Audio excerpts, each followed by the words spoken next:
Speaker साहब, ये आज मैं ये समझता हूं, अब देखें, थोड़ा एनालाइज करें, मजम्मत तो सब ने की और जाहिर है कि एक इंसानी जान का ज़ाया होना पूरी इंसानियत के ज़ाये होने के मुतरादिफ है। और ये सबसे बड़ा फेलियर इंटेलिजेंस का भारत का अपना है, इंडिया का अपना है, मोदी सरकार का है कि ये पहलगाम का वाक़या भी जब हुआ, हमें मालूम है कि वो जो पुलवामा का वाक़या वो भी इंटेलिजेंस फेलियर था और ये पहलगाम का वाक़या भी इंटेलिजेंस फेलियर।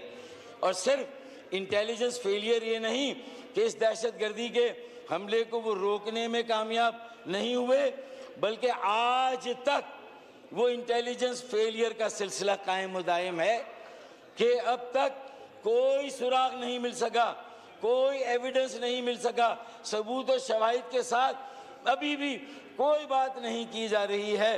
बस पाकिस्तान फोबिया है जो मोदी सरकार और मोदी माइंडसेट और उसके आसाब पर सवार है।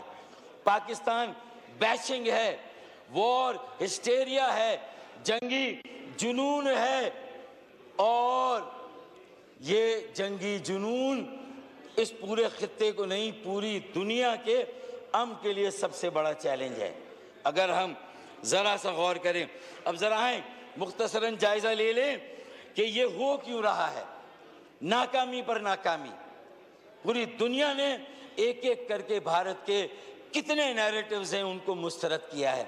आए, सबसे पहला नैरेटिव खारजा पॉलिसी में जब मशरकी पाकिस्तान की अलहदगी हुई थी 1971 में, तो ये दावा किया गया था कि दो कौमी नज़रिए को हमने बहरे बंगाल में, बे ऑफ बंगाल में हमने उसे डुबो दिया, ये दावा किया गया था।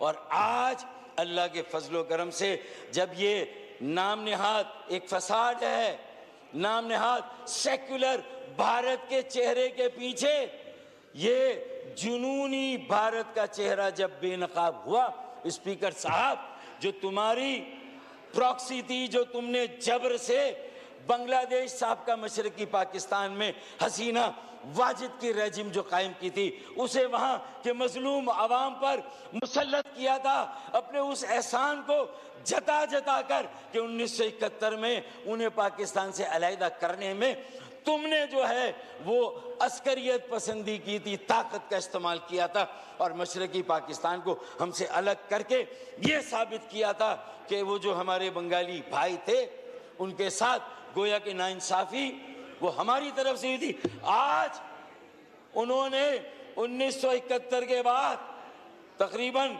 29 साल और ये 25 साल, ये 48 सालों के बाद तुम्हारी उस टूजी को, तुम्हारी उस एजेंट को, तुम्हारी उस आलाकार को जिसे तुमने बांग्लादेश में मुसल्लत किया था, वहां के करोड़ों बंगाली आवाम ने उठाकर फेंक दिया उस रेजिम को जो भारत की तरफ से बांग्लादेश में मुसल्लत की गई थी, तुम्हारे मुंह पर दे मारा और आज तुम्हें अपने उसी एजेंट को अपनी गोद में, अपने मुल्क में पनाह देनी पड़ी और तुमने वहां पर उसे बिठाया है।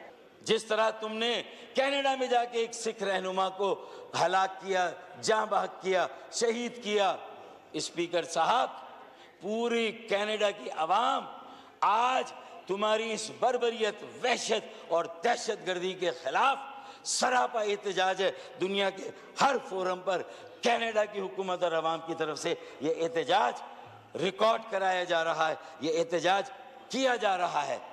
तुम्हारे सारे ख्वाब हेजीमनी के, तोसी पसंदाना अज़ाइम के, जाहरियत पसंदी के, लोगों को जबर और ताकत के साथ दबाकर इस पूरे खित्ते की बादशाहत के अल्हम्दुलिल्लाह वो एक एक करके सब चिकनाचूर हो रहे हैं अल्लाह के फजलो करम से।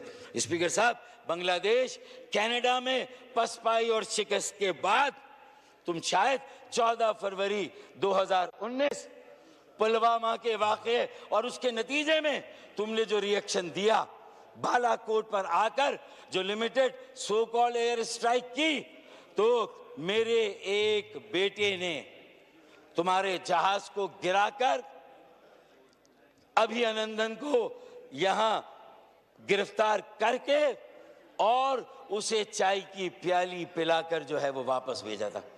बेटा, इस मर्तबा अगर तुम्हें शौक पूरा करना है, जंग हमारा ऑप्शन नहीं, हमारी चॉइस नहीं, लेकिन अगर ये शौक पूरा करना है, 2019 को रिपीट करना है, तो इधर आज सितमगर हुनर आजमाएं, इधर आज सितमगर हुनर आजमाएं। तू तीर आजमा, हम जिगर आजमाएं, तो आए फिर पाकिस्तान को आजमाएं, पाकिस्तानी कौम के हौसलों को आजमाएं, हमारे जज्बों को आजमाएं। स्पीकर साहब आए। अरे बेटा, पहले एक जहाज और एक पायलट गिराया था, इंशाअल्लाह इस मर्तबा पूरा इंडियन एयरफोर्स का स्क्वाड्रन पाकिस्तान की सरजमीन पर उतारेंगे इंशाअल्लाह ताला।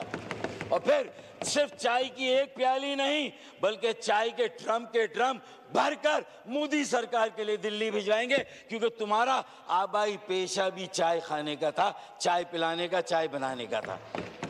तुम्हें तुम्हारी हैसियत याद दिलाएंगे इंशाअल्लाह ताला। ये हमें तुमने ललकारा है, ये एक के बाद एक खारजा पॉलिसी, दिफाई पॉलिसी। तो मैं ये कह रहा हूं कि ये अल्लाह का करम है, ब्लेसिंग इन डिस्गाइज है। 47 में जो यकजहती थी, कौम मुत्तहिद मुनज़्ज़म मुतहर्रिक थी। 1965 की जंग में मुत्तहिद मुनज़्ज़म मुतहर्रिक हुई, और ये भी जंग के आसार हैं, खतरात हैं, और पूरी कौम सीसा पिलाई हुई दीवार है। पूरी कौम तस्बीह के एक दाने में पिरो दी गई है। स्पीकर साहब, अफ़वाज पाकिस्तान के साथ है, गैर मशरूत तौर पर अफ़वाज पाकिस्तान के साथ है। पाकिस्तान की पूरी अवाम, पूरी कौम, एक एक शहरी, एक एक बच्चा, जहां हमारी सलामती और बका की बात आएगी, जहां हमारी आज़ादी और खुद मुख्तारी की बात आएगी। अरे हम तो अभी लॉन्चिंग पैड पर आए थे माशी तौर पर, हमें तो अभी ग्रो करना था। तुम्हारा दावा तो कई सालों से मुसलसल जो तुम्हारी शरह नमू और ग्रोथ रेट है उसका था। पहले अपने बिरला से, टाटा से, रिलायंस और अंबानी से पूछो कि आज तुम अपने आप को जहां कहते हो, जो तुम्हारा दावा है, अपनी गलतियों पर पर्दा डालने की बजाय उसका एतराफ़ करो, इंटेलिजेंस फेलियर का एतराफ़ करो। जो अब तक इंटेलिजेंस फेलियर, और पाकिस्तान ने जो नहले पे धैला मारा, कमाल हो गया। टिट फॉर टैट ऐसी पॉलिसी थी। आए आलमी कमीशनों में जाते हैं, आलमी फोरम पे जाते हैं, गैर जानिबदाराना तहकीकात कराते हैं, हम भी वहाँ पेश होते हैं, तुम भी पेश हो, सबूत व शवाहिद लाओ। और जितने वाक़यात में हम पर इल्ज़ाम लगाया गया, अब तुम्हारी ये जो सेक्युलरिज्म के ताबूत में ये आखिरी कील बेटा तुमने ठोकी है।